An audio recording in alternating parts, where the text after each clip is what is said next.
I've been dowsing for about 8 to 10 years, and generally use dowsing for problem solving and healing purposes. I have a specific way of working, which I've developed over a period of time, and so with that, I've felt that there was some experience that I could share with some people who were maybe involved in the healing process with other people. And also, I'm always happy and keen to learn from other people who are using the pendulum or the rods for healing purposes. But it isn't just specifically for healing. This isn't the agenda or anything like that. So please, if you have other aspects, I'm sure there'll be people within the audience who have other interests. And if we've got a problem, then we can maybe use our experience to bring together some sort of resolution or some ideas that open us up to looking at things in slightly different ways, whether that be with water, earth energies, or with healing.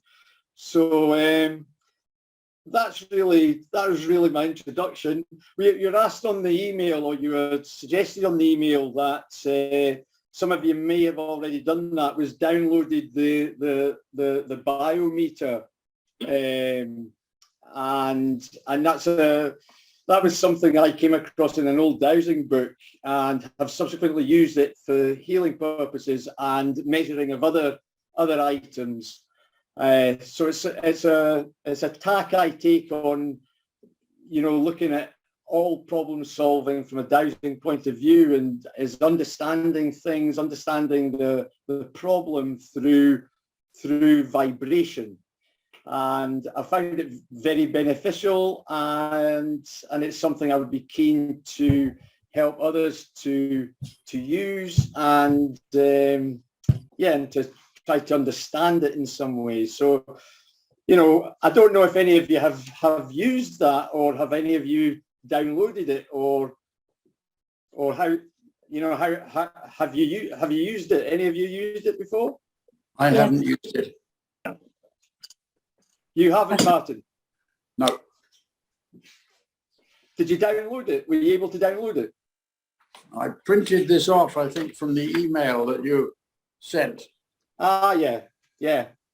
That's what I'm talking about with the biometer. So the idea behind it is really that, when using it for healing purposes, that everything has a vibration, and if we can understand a client's problem through vibration, it means that resolution, we can use it to identify certain situations or certain problems, and then use it to measure a subsequent change in the vibration.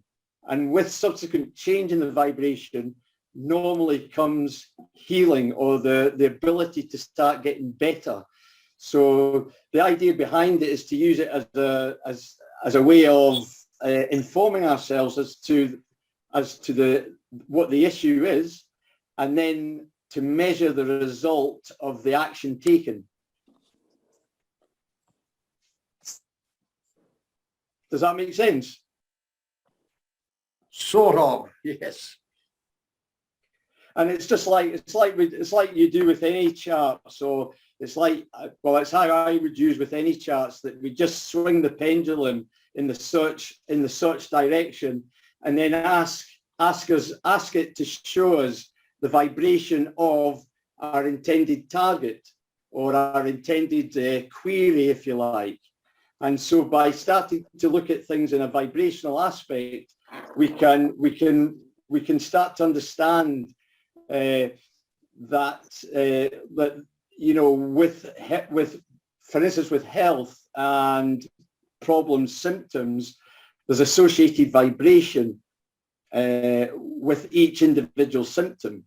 So understanding, we don't need to understand the symptom, but understanding or having some knowledge of the vibration, which is at the prerequisite of the symptom, can help us in resolving the situation. This is identical to using a box, isn't it? Radionic.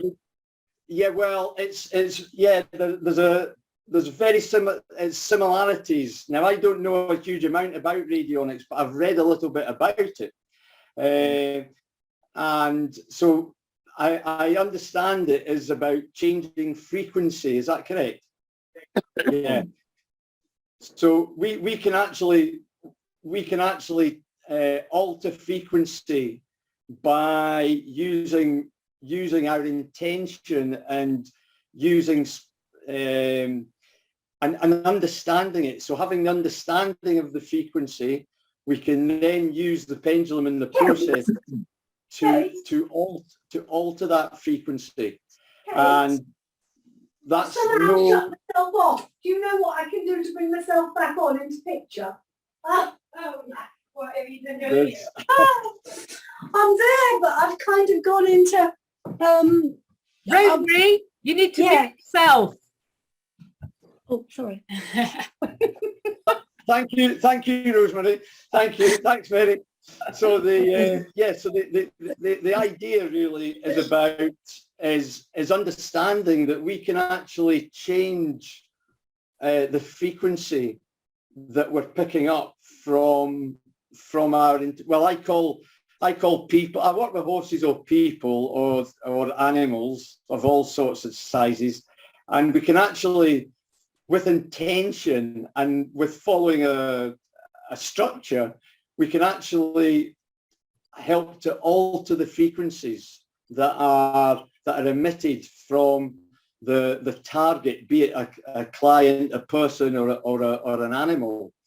And providing that person or animal is able to maintain, retain, and sustain the frequency, then it means that automatically that healing naturally will take place, because healing has a frequency. And so what I try to do when I'm initiating the healing process isn't actually healing as such, but it's more about aligning somebody's or a horse's ability to get well through the adjustment of frequency. Mary, you're nodding there. Is it something that, I mean, are you involved in the healing aspects? Yes, yeah, I do. And there was a couple of questions I wanted to ask you, George. One is, yeah, of course. When using the biometer, do you recommend that we swing the pendulum over the actual chart? Because I'm more comfortable using a finger as a pointer. So having the pendulum in one hand and pointing to the chart with the other. Have you got any experience of any difference by doing that? No difference at all. No difference at all, Mary. It's just, it's using it in a slightly different way. But I'm always encourage people, for whatever works for themselves, to follow that. Right. So if you find that pointing with your finger, you have a better connection to the process, then absolutely 100% I would endorse that. So yeah, just running with that and using it, I would totally recommend. Totally. Yeah. The other thing is that if I am healing particularly with animals, I'll get a diagnosis using the pendulum, but then usually if I'm doing it by myself, I'll use a wand, and I've got one of Christopher Strong's wands with the coils in. Yeah. And I'll put that in the search position, and then it will do all kinds of things till it's done, using the intent of healing. And from the behavior of the wand, I think it goes through different layers of things and different frequencies through the different layers. Just an observation. I can't obviously prove that, but that's how it looks. And I've done it on lame dogs and lame horses and lame people and all kinds of things, and it seems to work fine. And that's fantastic, Mary. And is that using the wand remotely then? Do you know, that's a good point. I've never done wand healing remotely. I've only done it when I've got the person or the animal in front of me. But now you've said that, I'm going to try doing it remotely. Well, because that's an interesting aspect, because you know, well, not us dowsers, but generally that acceptance of remote healing, that it's a difficult concept to get our heads around. But I've come to recognise that, you know, and with a lot of people probably in the healing arts or whatever, but when we're doing remote work, there's no time or distance or space involved in that. So I'm suggesting to you that if you find something works to you when you're with the client, that'll work probably equally as well if using it when you're remote from the client, as long as you've gone through a process whereby you have established a connection, a clear connection to your target. Yes, I think one of the problems you have with clients is they like to see you doing something, which is fine if it's an animal in a field and you don't mind, you know, but human beings tend to like to see something happening, don't they? This is the problem. So if you tell them, oh, at 8 o'clock in the morning, I'm going to do this for you, they're going, well, how's that going to work? So I don't know what other people think about that. People like to see something. What do other people think? Well, I do most of my stuff remotely. Right. You know, I just get a photograph of them and say, yeah, I've done it, and they either come back and say we felt something or we didn't. Rosemary's got a hand up. The other thing is actually when I use a chart, I use a Bovis chart, which is obviously very similar to what George has got here. And I actually lay it on top of the photograph to get the reading. And I just have my pendulum above the thing, and I actually start it swinging in a clockwise direction and say, show me what the reading is for this particular person. It'll just find its own thing and then just swing off across the segment it needs to. So that's one way of connecting with the thing. And if I'm doing a person in real life, I'll just place the chart on top of them. Oh, very good. That's what I do this, you know. So it's you know, that's giving the connection. And as George is saying, you know, we're actually working remotely. It's all through universal consciousness. So it doesn't matter where you are. You get that connection. But people will come back and say they felt something or they didn't. Very interesting, Leon. It's very interesting how, you know, where sometimes there'll be some of us that will need a picture, as you know, to create that connection. Yes. There's other means of creating the connection, of course, as well, by maybe using a sample or a sample of hair or a nail or something like that. And potentially where the name and date of birth of the individual is a connection as well. So whatever works for us, and I think we're all different in that aspect. You know, so it's very interesting to hear that, you know, how yours respond to you seeing the person. Yeah, that's right. That's the way I do it, you know, because I'm aware of the other bits and pieces, you know. If you've got a dodgy leg, I need a witness. Please don't take your leg off and give it to me. But quite a mess. But yes, you know, the whole thing of writing somebody's name on there. I was told a while ago, you know, get the client themselves to write on the piece of paper. It infused a piece of paper with their energy, you know, it's their energy. They've written on it themselves, right? You've done it, so it's their energy, and they just pop it across to you. Yeah, very good. Yeah, I like that. Yeah, it's all good. It's all relevant. All relevant. I think it's what people are comfortable with. At the end of the day, you have to ask yourself, have I got a result? Has the client benefited? If the answer is yes, he's on the job. Yeah, very good. And do you generally, Leon, would you work with a client on that occasion, on just one occasion, or do you have a process you take them through? No, when I actually do most of my healing with pendulums, I do Egyptian pendulum healing, and we normally do I normally give them a course of between 3 and 5 healings. The Dows, okay, you know, what aspect of it I should be doing with the pendulum, because there are various ways you can use it. You know, it might just treat a small area, or it might actually treat a whole body, or it might actually just treat chakras or something. So it's what it does, you know, what should be done. Because the client will present their condition, but the healing needs to go where it needs to go. And so, you know, let the universe say, this is what's happening, this is what needs to be done. And then I said, well, how many sessions should we give? And what I do, I actually have a body outline, which I printed off the internet. You get them on the internet for art students and things. And I then place that on top of the photograph of the person's name. Let's go around with the pendulum and see what the pendulum's doing and write notes on the outline picture. So that gives me a note. Of course, for insurance purposes, we have to keep notes anyway. So, I might get where you need to do 3 sessions with this person. So each session I've got a note, and I can actually compare them back and say, well, you know, it went down here, got an improvement there, etc., etc. That's the way I do it. And what I do find, you know, I'm actually looking to see how active the pendulum is.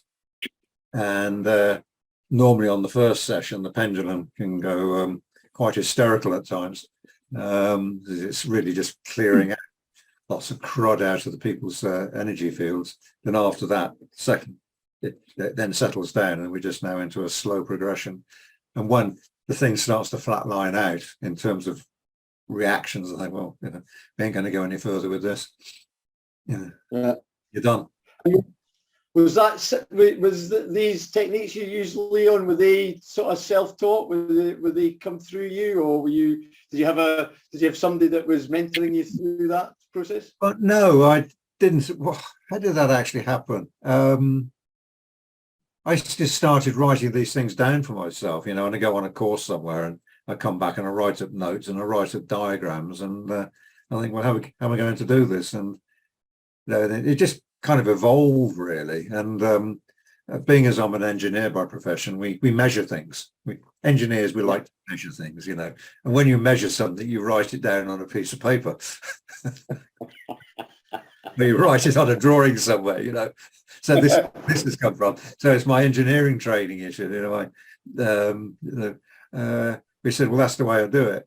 And yeah, I can understand. I think the thing being, of course, is that my insurers you know, are quite insistent that, well, not quite insistent, they're quite strident in advising their clients to keep notes. Right. So that's what I do. So, but then again, because it gives me that kind of reference. Because if you go and see the doctor, go and see a specialist or somewhere, you know, they get your notes out and they say, "Oh yeah, you came down here last week, didn't you? Yeah. And, oh yeah, that was that. And you know, how's that? Yeah." So you know, you've always got something to refer back to actually make a comparison. So you can actually tell the client, "Well, yeah, you seem to be a bit better this week," and well, you know, I'm not getting any further reaction now. I think, you know, we can call it a day. Very good. And do you have a concept in your mind about when you're working, what you're actually doing? Do you have a perception? I mean, you spoke there about the energy field. Yeah. Do you have a perception of what's actually occurring when you're working? No, I don't. So I use these Egyptian pendulums, and they do their own thing. All I do is just hang it there.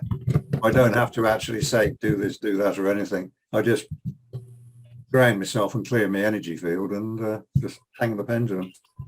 And is that the Egyptian ones? Is that the sort of, like, there'll be like the one I use is that it's a Karnak, Egyptian Karnak, but are the ones you're talking about, have they got the rings on them? Yeah, hang on a minute. I'll just go and get them and I'll show them. Thank you. I think Rosemary's got a question. Rosemary, yeah, that's right. She had it for a long time, hasn't she? Who's that? Sorry, Rosemary. Rosemary.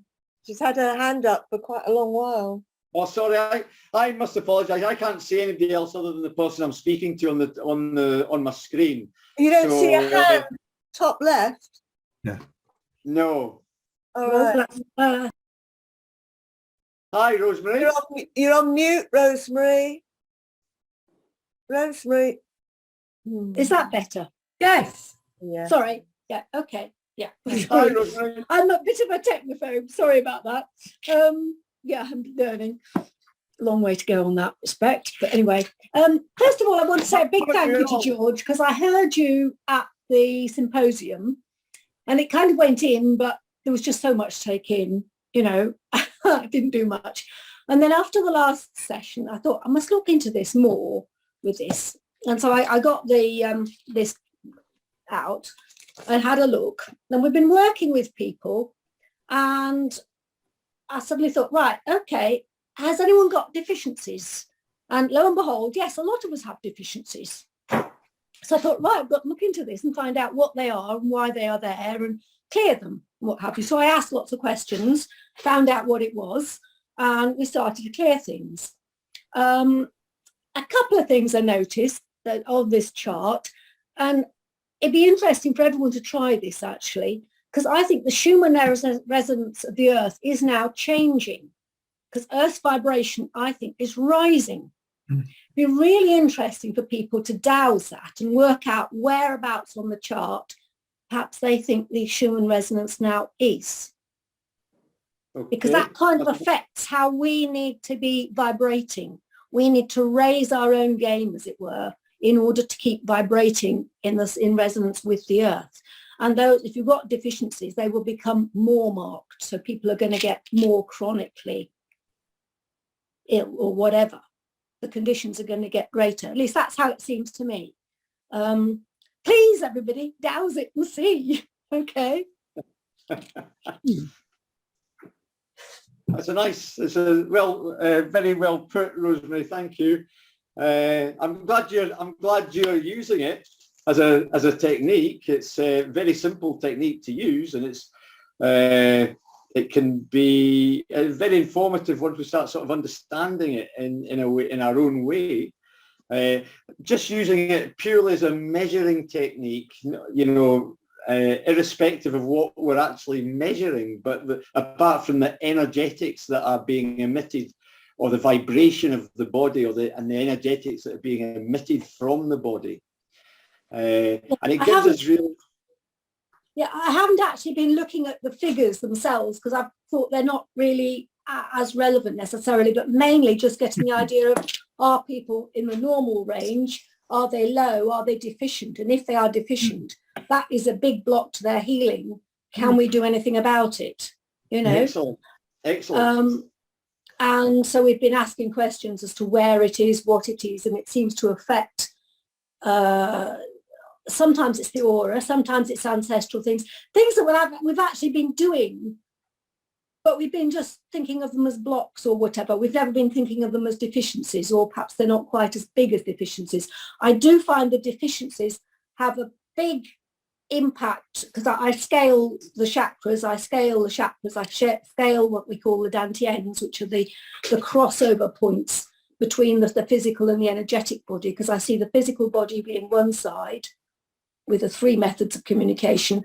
The energetic body has the other side with 3 methods of communication. And then there's a crossover point at 3 areas within our body, which have another form of communication. And this is all stuff I dowsed and was kind of given me. So it's a bit difficult, but every now and again I come along other things and I think, oh, how can I incorporate that? You know, and it just comes.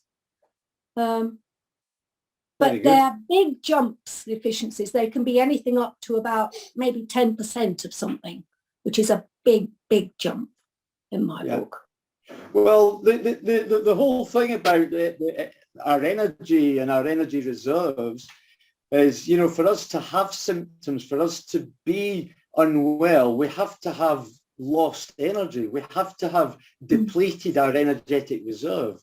So by the very nature of somebody having a symptom of being unwell, then the very nature of that is that they're going to be in deficiency, because you can't get one without the other. So the aspect, because as our energy drops, our symptoms go up. And as our energy increases, as we increase that energy again, the symptoms will naturally drop. So the whole idea about this is really looking at the energetics that are within the body or being emitted from the body, and then, you know, like you've done, is just finding out a little bit about the deficiency that they're experiencing, and then putting in place an energetic resolution. And if we can do that and have it confirmed through the dowsing, through the pendulum, through the spin of the pendulum, then we can then measure the effect of what we've done using the biometer to incorporate the person back into that normal range where they are able to access more energy, and they're able to have that, maybe able to hold that higher vibration. And if we can help somebody to hold a higher vibration, then healing will automatically occur. It can't be any other way. It's just that's what happens as a consequence of somebody's energetics, somebody's vibration being being adjusted to be within that normal range. Does that make sense? Yeah, I think everyone has their own particular means of doing it, and it's very important that it is done. And we are also different. People use crystals. I use flower essences. Other people will use just energy or just ask or whatever, you know.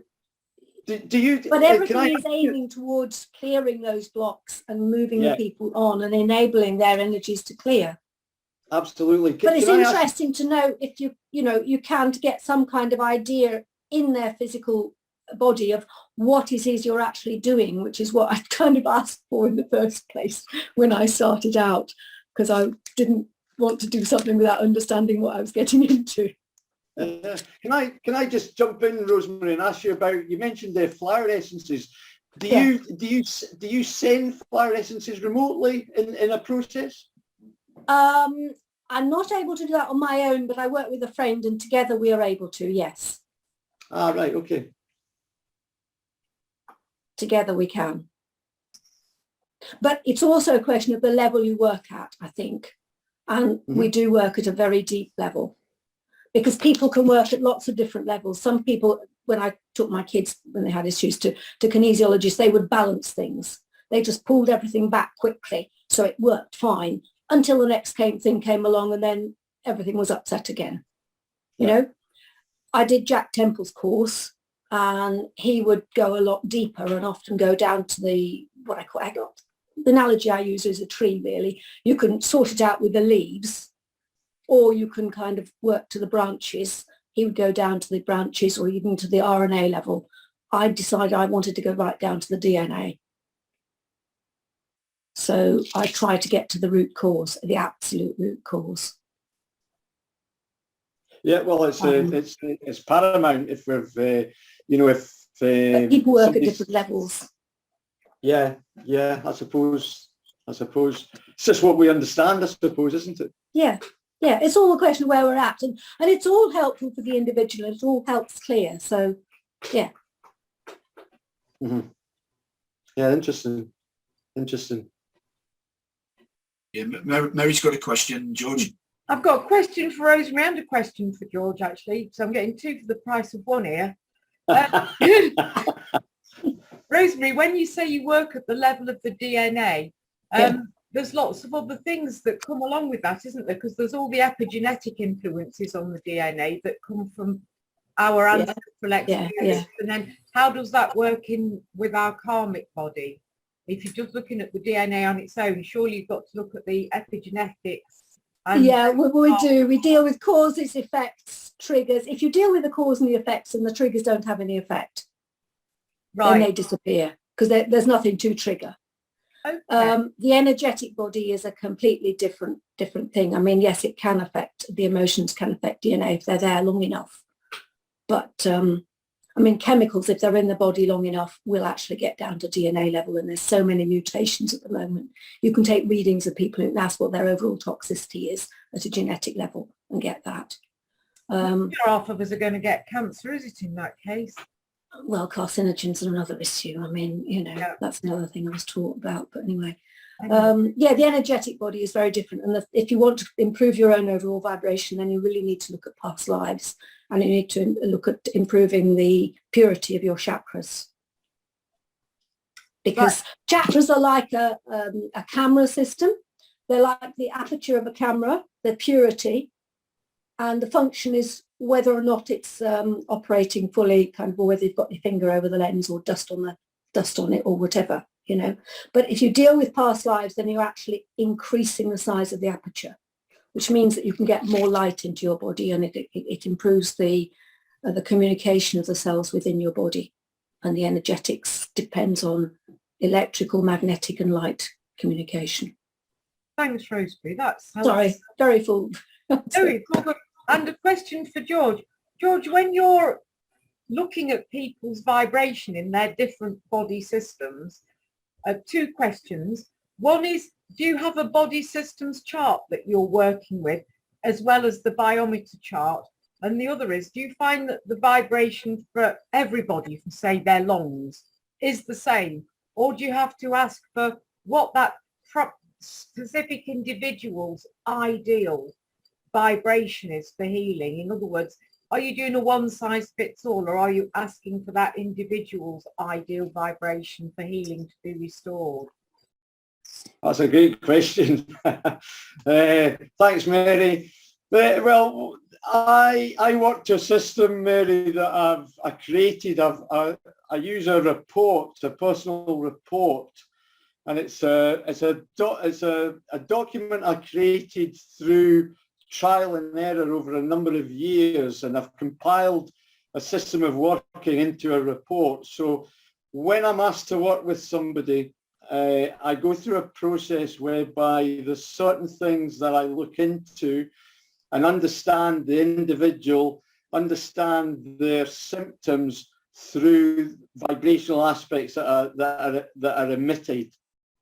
And with that, once I have an idea of once I'm able to identify where the vibrational aspects are problematic, I'll go through a process of clearing those heavier vibrations and realigning the person to their best vibration for each individual aspect. And so I in answer to your question, I don't realign them to their ultimate best, but I trust in the process that if they're retained and maintained with enough energy, that will naturally occur in their healing process. And do you find that between different clients that their ability to retain the healing is massively different? In other words, some people will walk out of the room and they're back to square one, and other people it's a very long-term thing. And have you any idea what thing is happening there? Well, that's a great question, great observation as well, because you're 100% right. There's no two circumstances that are the same. So that's actually what led me into dowsing, actually, is looking at why some people got better from the work I was doing almost immediately and others wouldn't. Others had struggled in that process. So I then had to go down into other aspects of their energetics. So what was influencing their energetics? What was influencing that bioenergy field around the body? Now, there can be lots of different influences on that. So not just what's coming from the physical body, but actually things like sort of the environment that the person's in, the people that they're in contact with. So that the aspect of, the influences that can be,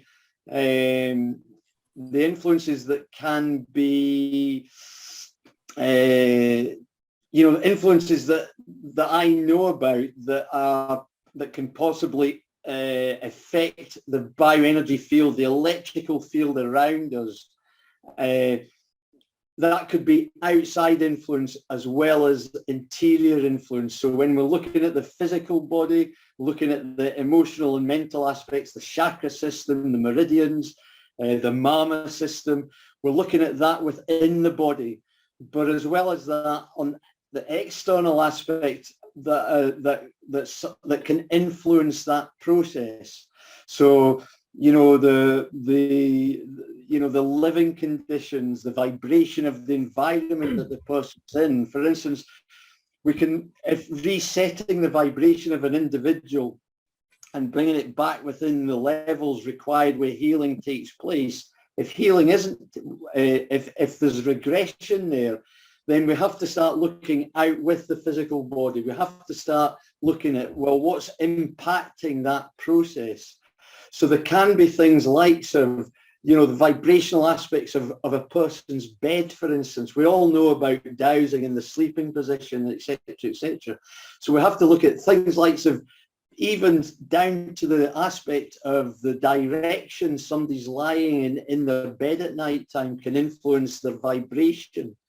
So taking it, you know, looking at the environment, looking at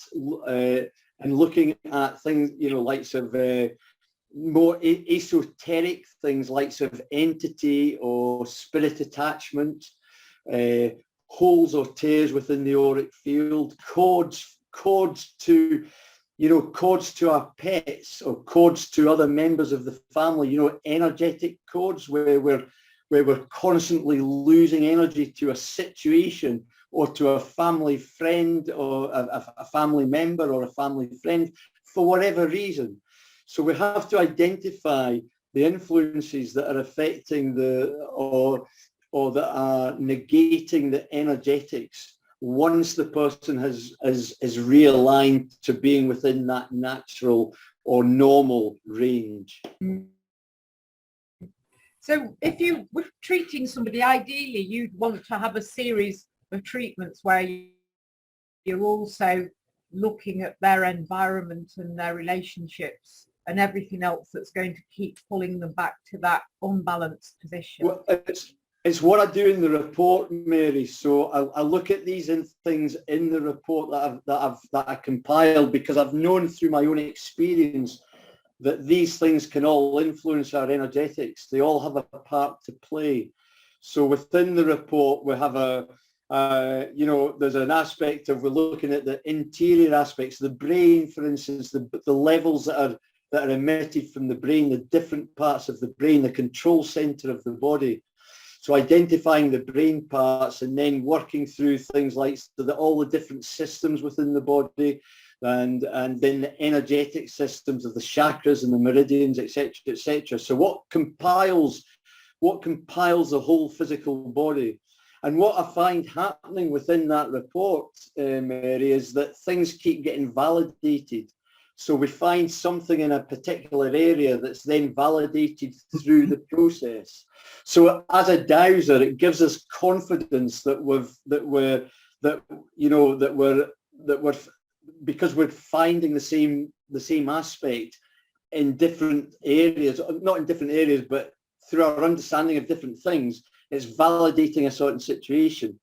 Now, once we understand that, then we can look at the person's environment and just look at, well, is there an influence is there an external influence on this person's energetics?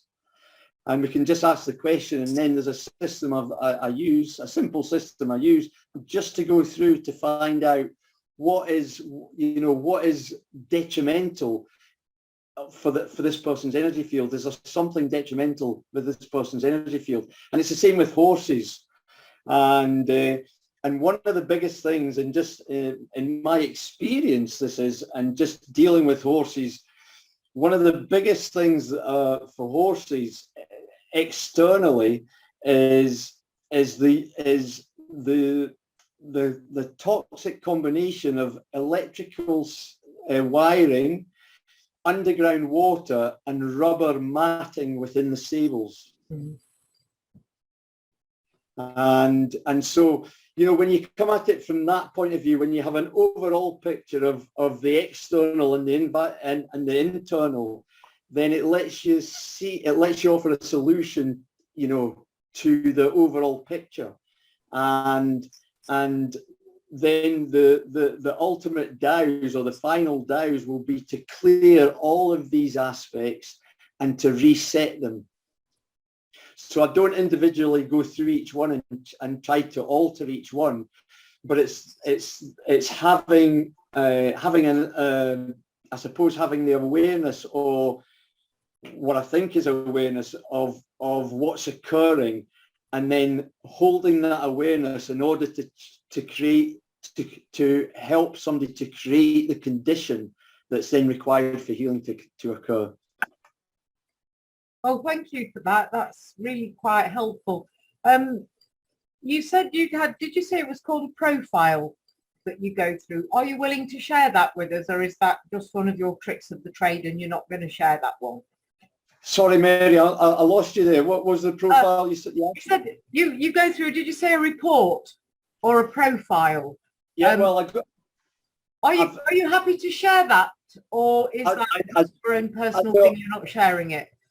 Of course, I would be happy to share it, but it's about a 26 or 28 page report, Mary, and it was something that when I first started using the pendulum for healing purposes, I worked remotely with a couple of people who got better, and I started to look into it and investigate what I'd actually done, or try to understand at some level what had actually occurred.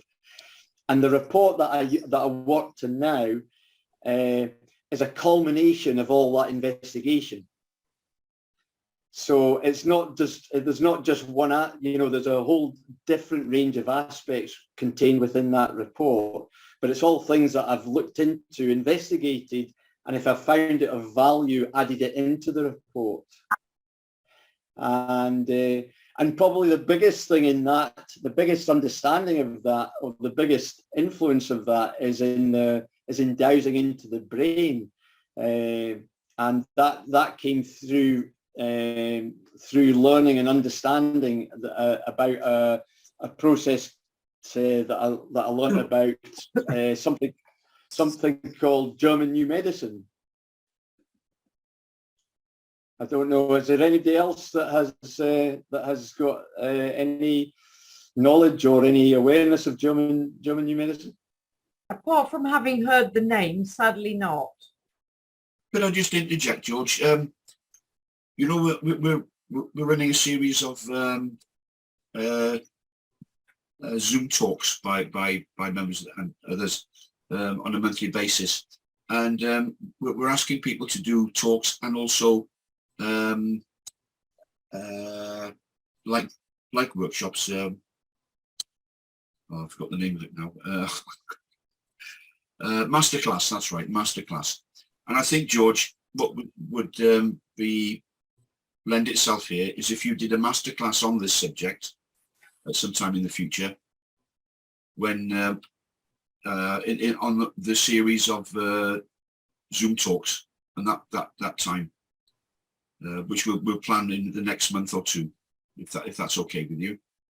Yeah, well, absolutely. You know, we can go into it in more depth then. Yeah. How long would it take? How long does it take for you to do that? Is it a few hours? Because we do it over a series of weeks, you know.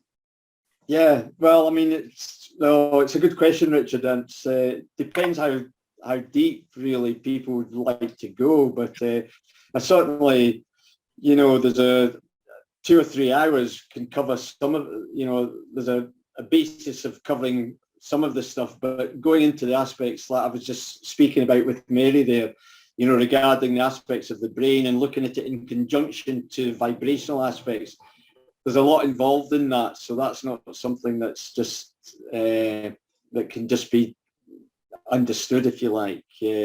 But the German New Medicine aspect is, for those that haven't heard the term, Mary, you said you'd heard the term before, but it's a very interesting concept in regards to health and illness, and how how illness is produced within the body. And it's a very simple, and that's why I'm very simple by nature. I'm not the brightest spark in the box, or I'm not the sharpest tool in the box, as they say, but I came across this aspect and it just made real sense to me. The approach by German New Medicine, and it's all to do with our perception of an experience that we've had, and how that impacts on our psyche and on the brain and on the body all at the same time, having experienced a certain situation. And the control center for that process is the brain, and how we perceive something to have been. And so with that idea, that's what led me into looking at, the 9 or 10 different areas of the brain, to understand what the trigger, what the experience was for the person that has triggered the illness to take place in the body. Now, the illness which occurs from the experience isn't something that the body's doing to you to harm you. It's purely as a consequence of a change in vibration to an area of the brain due to your perception or due to your experience that you've had. So this ties in a lot with the work that's being done on trauma and the somatic effects of trauma, particularly childhood trauma, in that it produces chemical, physical, and actually visible changes in the different areas of the brain when a person experiences unresolved trauma. That's my understanding of it, but I've not really studied it, George. It sounds very interesting. It's an interesting concept, and it all comes back to that underlying vibration and our experience. So the causation of something is through our experience of something, and in order for us to deal with that experience, the body controlled by the brain is set off on a predetermined course of action. And so different parts of the brain respond to different stimuli, respond to different experience. So if we can identify what the experience has been, or the likelihood of the type of experience that is, and get the person get our client to understand or recount that experience, which that in itself creates a change in the frequency of the brain, and it resets the brain to go from a position of a vibration where it's producing a symptom to going back to a level which is in a normal level for that part of the brain. So the symptom, the vibration, the information going from the brain to the part of the body changes through the communication of vibration. That sounds very much like Louise Hay's model of illness, where she looks at different symptoms and patterns and relates it to people's experience and emotional response to things. Well, yeah, it's the sort of body, the person we are today is a collage of all the experiences really we've had and gathered in life. And the body, like a sponge, will retain some of these vibrations. So understanding an individual, understanding where they are energetically at a vibrational level, gives us an insight. And also, if we can take it a bit further, we can understand that we can actually influence and alter vibration through remote work. Then it gives us the ability to help somebody to make good their recovery.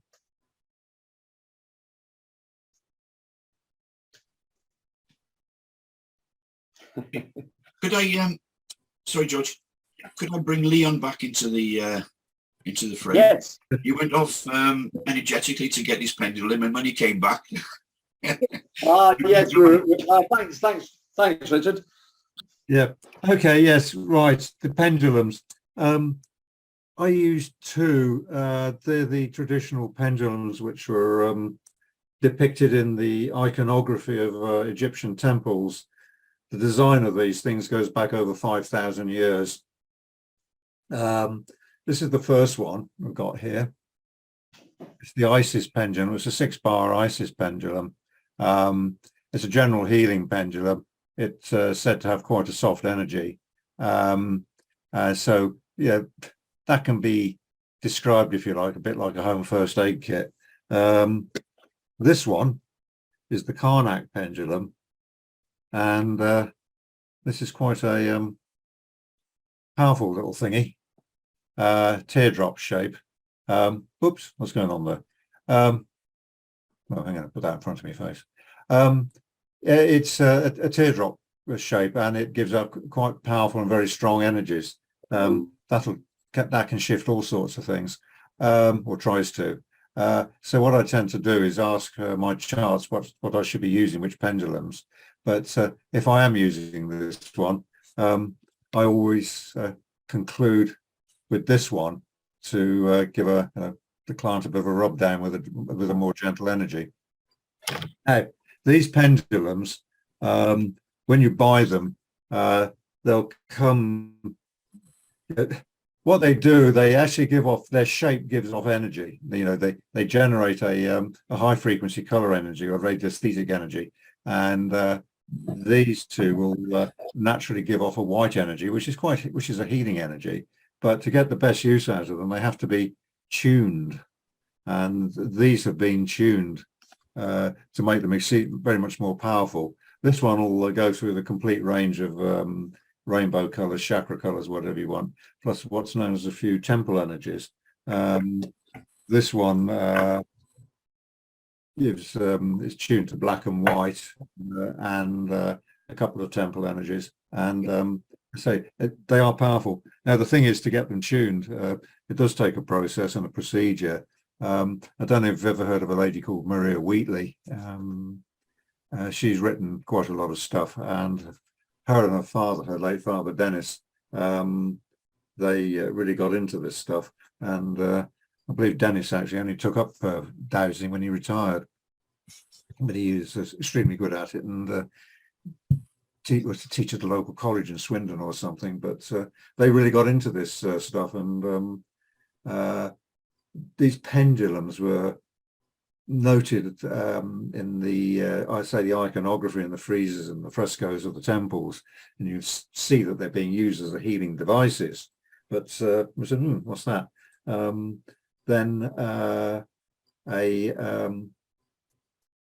when I think it was in Tutankhamun's tomb was opened up, or the urban myth goes that when his tomb was opened up, they found a couple of these pendulums in there, and they ended up back in Europe with a couple of physicists looking at them to see what was going on, what they could research, and started to look at them and determine they were giving off all sorts of energies, and they could actually be tuned to give off more energies. And this is what Maria and her dad went across and learnt, and I learnt off Maria, and she taught me how to tune the pendulums. So yes, they are very, very powerful things. The other person who's actually been really into this, then there's a guy called Dr. Ibrahim Karim.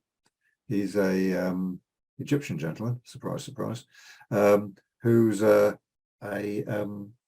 architect and town planner, and he started to look at the whole concept of what was going on in his homeland during the pharaonic times, and what were all these structures? What was the pyramid for? What was this doing? What were these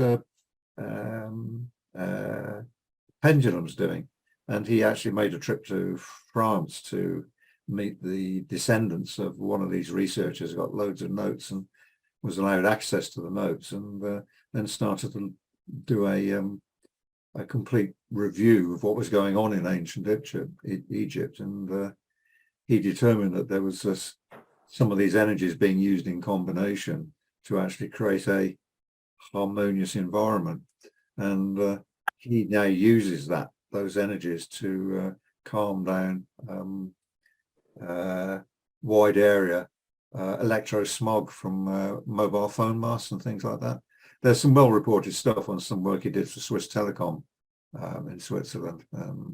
Needless to say, he's got a base in Switzerland there, and he teaches architects how to design buildings and urban spaces such that the energies are actually beneficial. He calls the energy BG3, biogeometry 3. It's got 3 elements to it. He's actually patented the whole thing and copyrighted it, so the only person that can call it BG3 is him. And if you try and read the literature and find out what on earth he's doing, he's very, very clever. He gives you teasers, but he doesn't tell you anything. Not unless you go and shed loads of cash to go on one of his courses, or his courses, to find out what's going on. But this is his BG3 pendulum. It's not cheap either. It costs £90. This one, this is actually gold plated, and I got that from Barge Pendulums in Tunbridge Wells. That's I think it cost me £60 that one. But yeah, so that's it. So there's this whole world out there of what went on in ancient Egypt, and there was a lot going on. Could I invite Mary? Mary's had a hand up for a while. Yeah, sorry, I'm rather talkative. Yeah, you partially answered my question, because when you said that these different forms of pendulum give off different energies, I was going, yeah, where's the beef on that? And then you did say that somebody had actually researched it. So being of a scientific bent, I'd be really pleased for the reference on that, if you would. Yeah. If you've got it, the name of the guy that did the research. Yeah. Leon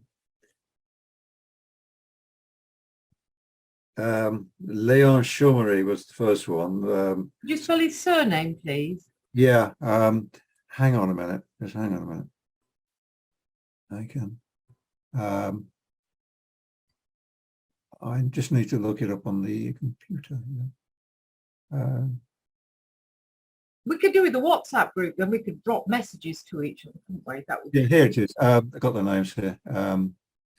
Right, it was Leon Schummery, Chaumery. Sorry, could you go a bit slower? Chaumery. Yeah. Mery. Right, got you. That's one. Antoine de Belazal, Antione. Yeah. Belbelizal. Lovely, thank you. And so there's a third one yet. And Philip Morel, Morel. They were pioneers in high frequency color dowsing. Right. And they did an awful lot of experiments, and that's what they were in. They were into high frequency color dowsing, and they looked at this and said, "Oh, this is what this is doing." They did this work in the 20s and 30s. It is said that Schummery killed himself with generating too much energy out of one of these things, and it fried him. Because I don't tend to notice much difference. This might be just because I'm a novice dowser. But I've got a wide variety of very sophisticated pendulums. Yeah. One of them I'll show you here. Yeah. It's the top of a pressure cooker. And another one is a bolt I found randomly sitting on the road. Look. And I've got a spell breaker that I use for kind of, serious work like curses. Right. Which I do like doing curses. I mean, not making them, but getting rid of them. Yeah. So I wonder if well, I do quite like making them, but I've renounced all that then. It's not good for my soul. I'll talk about that another time if you like. But I tend to just use any damn thing that'll swing. Now that might because I'm pendulum blind, and I need to get savvy, or it might just be that just the intent one uses with the pendulum is just as good as its physical form or its plating. I don't know. I'll have to mess around with that. I think what we're actually looking at here is two different things, because Karim and Schummery and such like, they were talking of the energy of shape. certain Right. shapes. This, by virtue of its shape, gives off energy. If you just had a piece of brass hanging on a piece of string, you wouldn't get anything out of it. It would just be dead. But it's the energy. This thing generates energies, and it generates them in the bars, which they call batteries. And it generates energies. It and would they be pick it up. really interesting to see whether those devices are useful and necessary for all dowsers, because some people work devicelessly and some people don't seem to mind what they use. So it would be an interesting thing to just have a look. So do people want to pick up their favorite part of kitchen equipment and just have a douse for, does it make a big difference to your personal dowsing, whether you're dowsing with a gold-plated doodah from Where Is It, or whether you're just using a piece of clay on a bit of string? Well, I use a 6mm nut on a piece of string. Yes. So that gives me the results. But bearing in mind, this is not divination. no, this is for healing. This is generating and ejecting healing energy. Right. And do you think you need, is it the pendulum doing it, or is it you? What I'm saying is, do you really need to use these things if you're generating the energy yourself? I don't know. I'm going to have to mess around with that one before I spend £90 on See, the thing is, what Morel and all that and Karim have said, we're talking of energy of shape. It's the shape itself. Yes. It's the energy. It's nothing to do. See, when I hold this thing, I don't do anything. It just no, but I'm just wondering if human beings, being the co-creators in the universe, a little lower than the angels, and actually angels do not have creative power. No. Angels are messengers and protectors, but they do not create. We are the co-creators in the universe. I wonder whether we should just be using our mind and our co-creative purposes. And I'm not rubbishing your gadgets, Leon. I'm just opening a debate on it. Yeah, sure. Yeah. Maybe we can become diverted, and maybe if we become diverted into a reliance on gadgets, we're actually undermining our practice. I don't know. Could I just mention? I've done hands-on healing, and you're actually channeling the stuff down. Yeah. This is, I say, that's coming down. I'm channeling it from the universe. Comes out my hands. Zap. This, I say, I don't channel anything. Well, I do. This actually generates energy. Now, you can actually measure the colours and the energies coming out of the thing. I use a Bovis chart, and I've actually measured the power of the energy coming off these things. You take them apart like that, and you turn them off. Put them together, put a Bovis chart on, let your pendulum swing around, and you get some very high readings. Use a radiosthetic colour chart on it and see what energies are coming off. You can actually see what colours are being given off it. What radiosthetic colours. Now, this is giving a full range. This one's giving a full range. Have you used Correllian photography to test? I have not used it, but I know what it is and I've seen it. Yeah, just an interesting topic. Yeah. So those devices are not divination tools. Could I just use them for it, but they're not designed as that. Could I just mention, Leon and Mary, there's a lady in the Dowsing group in Swansea who has done Dr. Karim's courses. Oh, right, brilliant. She spent a lot of money, as you say. Yeah. A lot of money. And earlier this year, she went to Italy for a year. Yeah. For a course with Dr. Karim's son. Oh, right, yes. And she's given a little demonstration of the tools. Yeah. It is, as she said, it's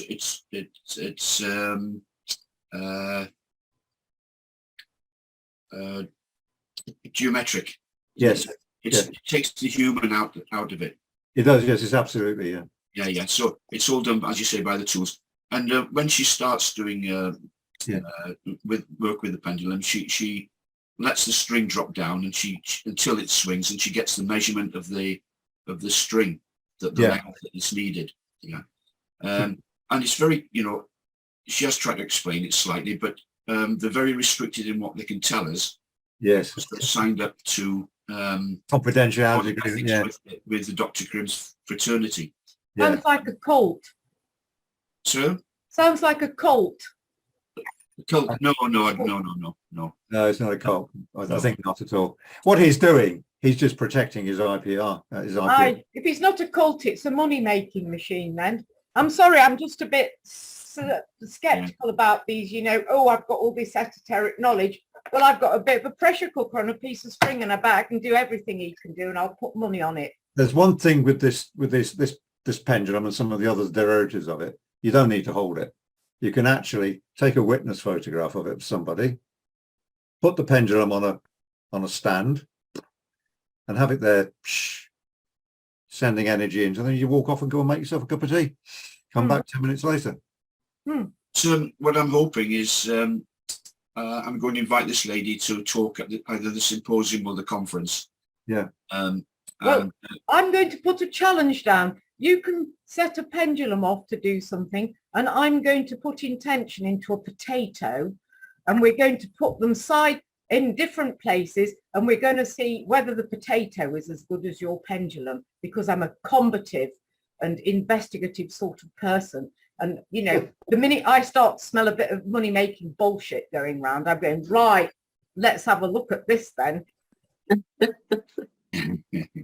Can I just say thank you to Leon for your your contribution. Sorry, it's Bailey speaking. I've got my camera off. I've got a profound interest in Kemet in ancient Egypt. Yeah. And understand, not an awful amount. However, there is, I think, a general understanding that whether you call it magic or the energy or the power that was used in ancient Egypt, it isn't and wasn't widespread.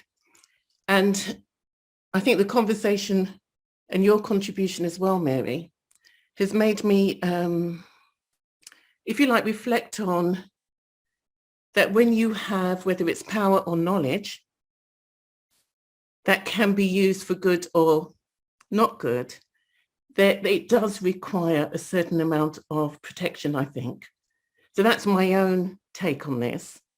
But as I said, I've got a really profound interest in ancient Egypt, and their, sort of their ways of working and being in the world are not universal. And there was and is still an esoteric level of understanding that's incredibly profound.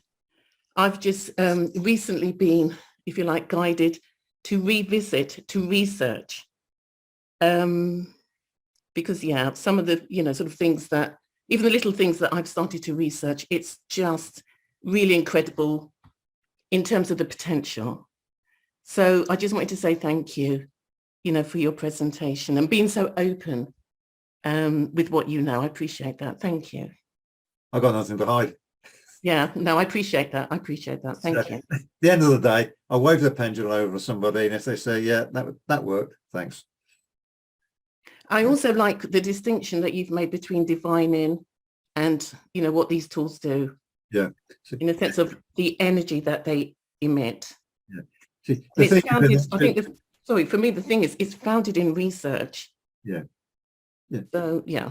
They're not divination tools. Yeah. They're absolutely not divination tools. They are actually healing devices. Absolutely. And there's a clear distinction. And you go on the internet and you can find all these things that people come up with, these sort of hybrids of these things. So they, making money out of these things, etc., etc. But you are what they do. They deal with color energies, and they're there specifically for the purpose of healing. And as I said, the ancient Egyptians clearly were onto something. And these three gentlemen from Belgium and France and such like, who looked at this stuff in the 1930s, they came onto something as well. They said, well, there is something here. And they did their research. The Second World War got in the way. Their research got pushed to one side, and they got kind of picked up again by European researchers in the 50s and 60s. And what you're actually now seeing, what I've just been waving around at you, is a culmination of that as products coming out of there and people teaching. And certainly Maria is not one keeping it to herself. She's happy to share it with you. Yeah, I'm going to get in touch with her. Thank you. So, Leon, do you have to shield those pendulums? Or I know you took them apart to... One of them you do, this one, you take them apart and it just kills them off. It just, it more or less neutralizes them. And you're actually supposed to store them in that. And there's another pendulum called the Osiris, which does give out a gives out a very, very nasty energy, which is the, what they call negative green electric, which is the one that is reputed to have sent Mr. Shomri to his grave, because he actually built some machine or something, or some device, which pushed out vast quantities of this energy, and it mummified him. And they believe these devices or things like that were used in the graves in the mummification process, because the energy will desiccate things. And people have done experiments with apples and things and desiccated them. I have to admit, gadgets I don't think they're pushing out enough energy in the bad energies, because I did try it in the garage one day. Kept it in there for a week. And I was actually weighing them, on the kitchen scales to see how much liquid had been driven out of them. The answer was none. So, yeah, but all I can say is it seems to work.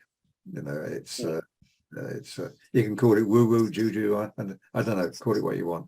And if you think that your pressure cooker bits are as equally effective as giving radiostatic colours and a healing. Well, I'm open to experimentation, because that's the only way you find out. But the thing is, with something like dowsing, it's not what works for one person may not be the same for another.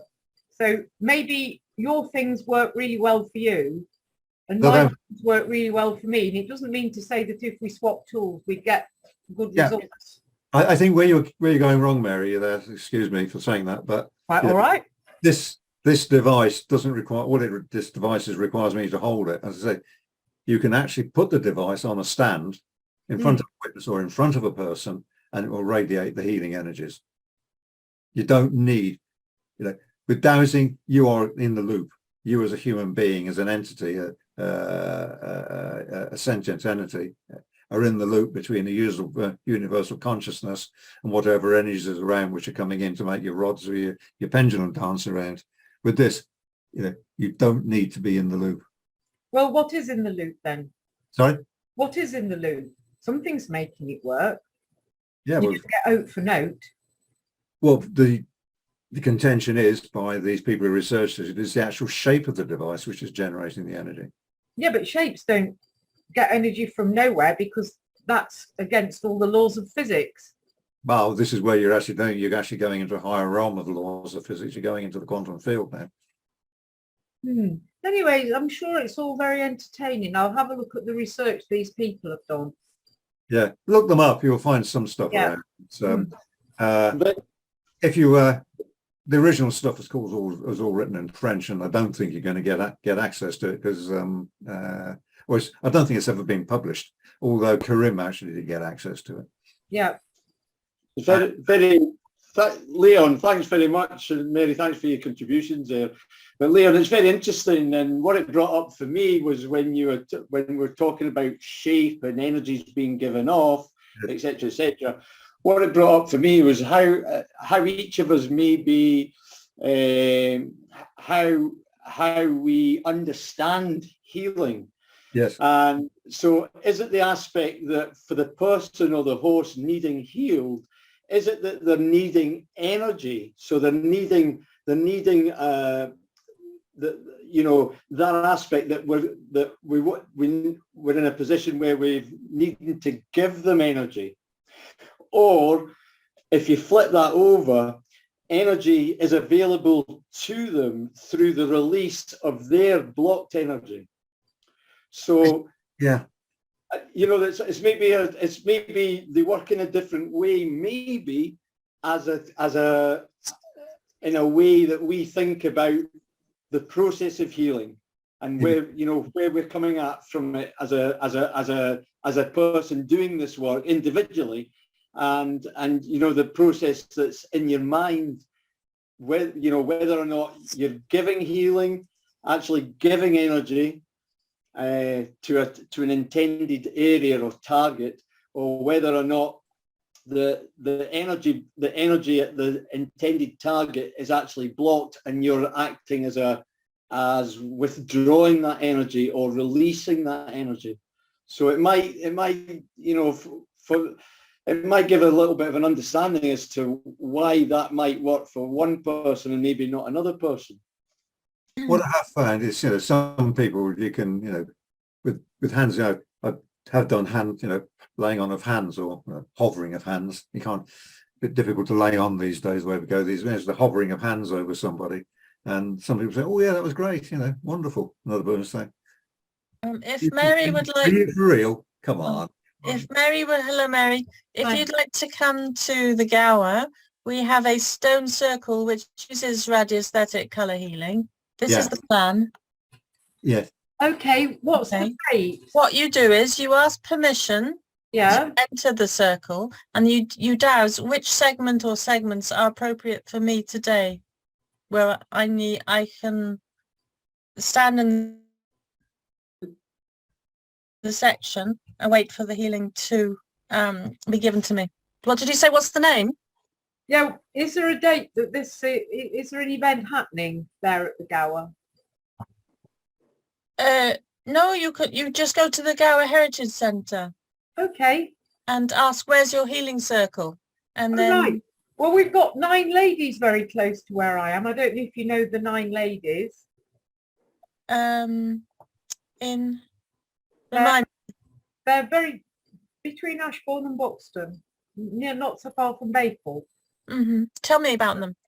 I don't know a great deal about them, Oh. apart from the fact that they're very powerful, and if the wrong person stands in the wrong place, they get poorly, and if the right person stands in the right place, they can get healed. Oh no. Well, this is nicely. I'll tell you the categories to help you perhaps get more of the feeling of it. So before you enter, you're facing west, and we have right brain, left brain, meridians, lymphatics, life force, spine, reproductive, urinary, nerves, heart, respiratory and muscular, bone, nucleus, skin and digestive. Right, where do I get one of these charts from, Sue? Where are they put there? We've got them. We got them from the Heritage Centre. Okay, so go to the Gower Heritage Centre and you can get one of these charts. Yes. Thank you, that's useful. So you could scan it in. I will be using one at my. I will be using.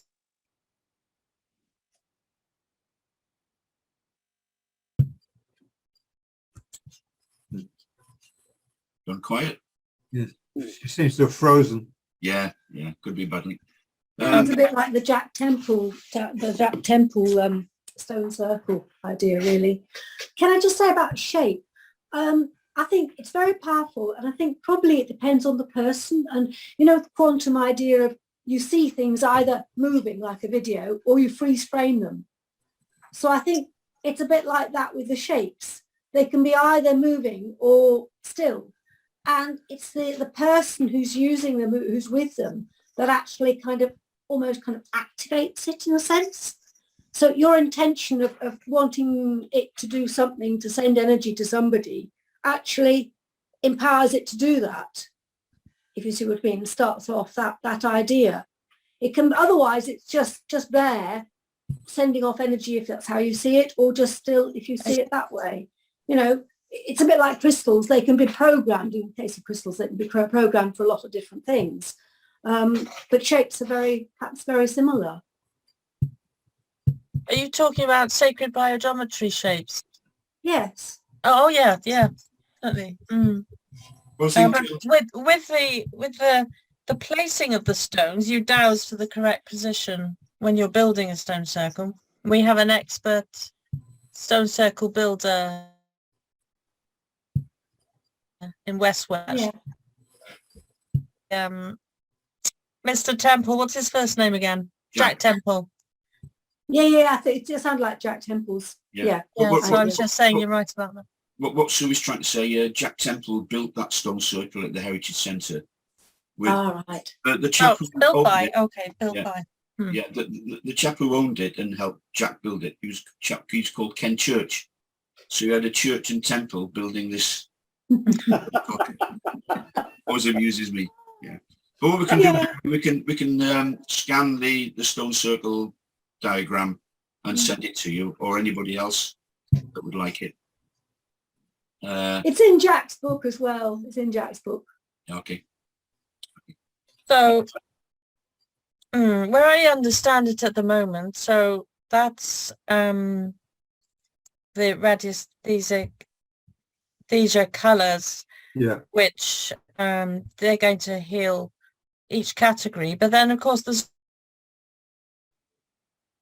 also the fact that you personally can find which colours you resonate with. So there's room for development there, definitely. And I've actually made. Where are they? I've made lots of at this circle and found it's either 4 or 5 colours depending on which segment, which are more specific. So you can take it further yourself. Like so, yes, you can heal people using that system, but it's very interesting. I love the whole area of the colour work.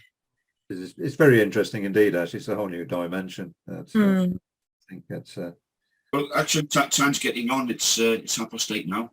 I think we've had some good, well, more than good, really interesting discussions this evening. Considering no questions were submitted today. Last month we had 2 questions and we went on for quite a while, but none today. But we've done very well considering that. And I'd really like to thank you all for your contributions. So I'm taking the heat off you, George. George can't see anybody. Yeah, he's only on his phone.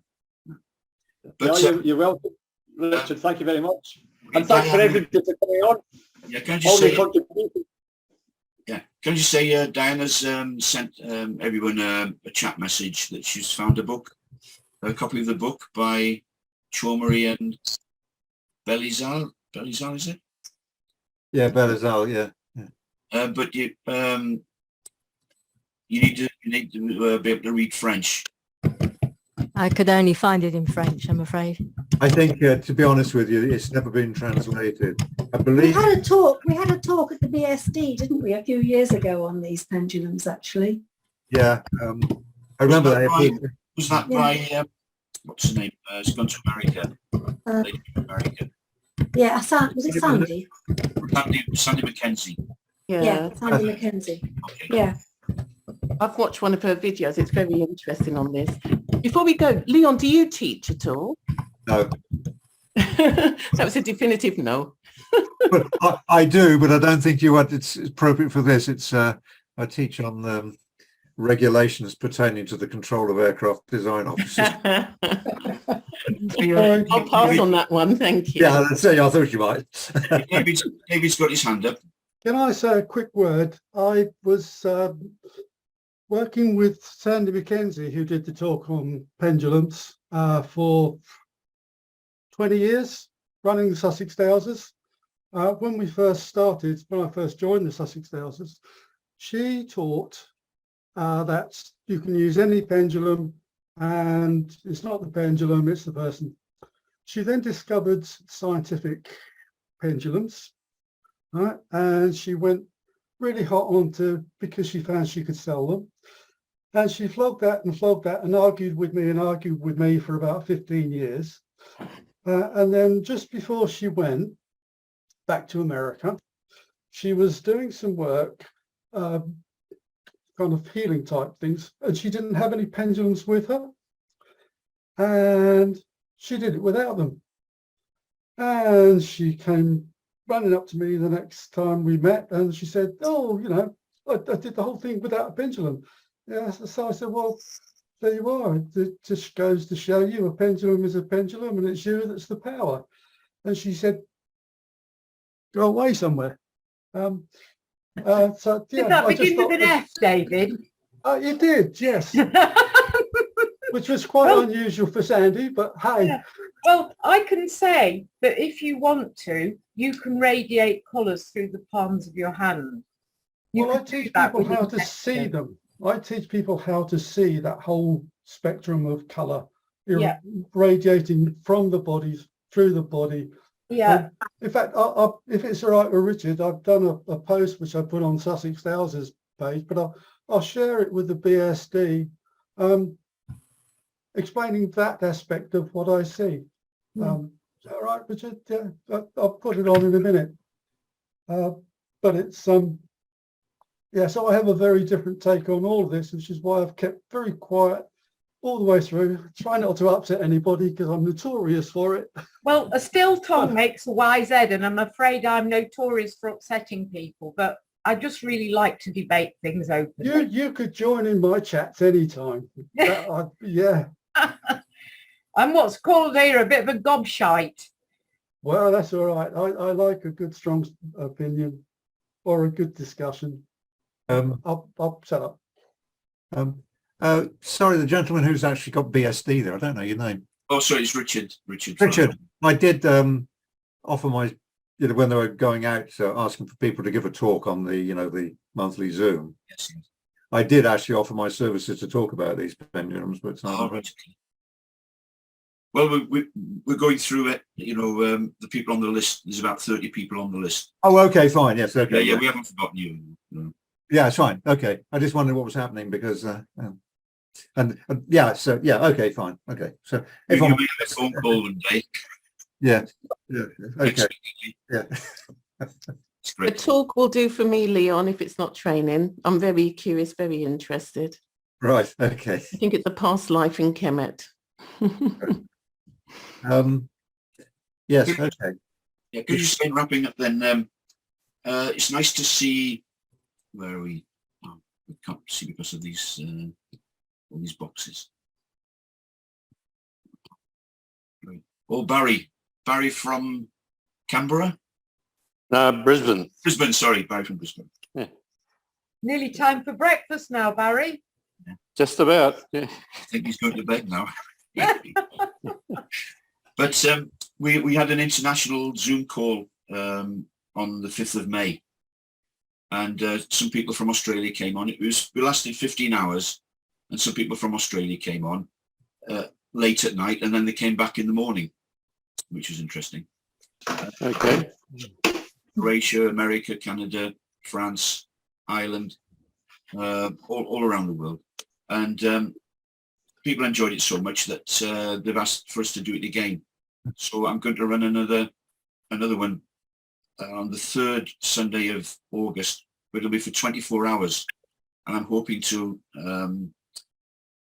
have assistance from the Dowsing fraternity in America and Canada and Australia to help host the Zoom call when, during the day in their time zone.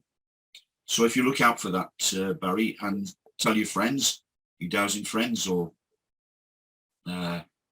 anybody really. It's open to this meeting is only for members at the moment, but the Zoom call is the international Zoom call is for everybody in the Dowsing world. So that's just a look forward. Yeah, thanks very much for that. Yeah. And everybody's welcome to come along. It was just nicer. I didn't give much notice actually because it was just after the symposium, and by the time I got everything together, we only had a few days' notice to actually circulate. But I'll have a little bit longer this time and hopefully have more people involved. Okay, so thank you everybody for coming. Thank you, George, for hosting. Thank you very much, Richard. Thanks for everybody for coming. Okay, and I'll see you in the next one. Thank you.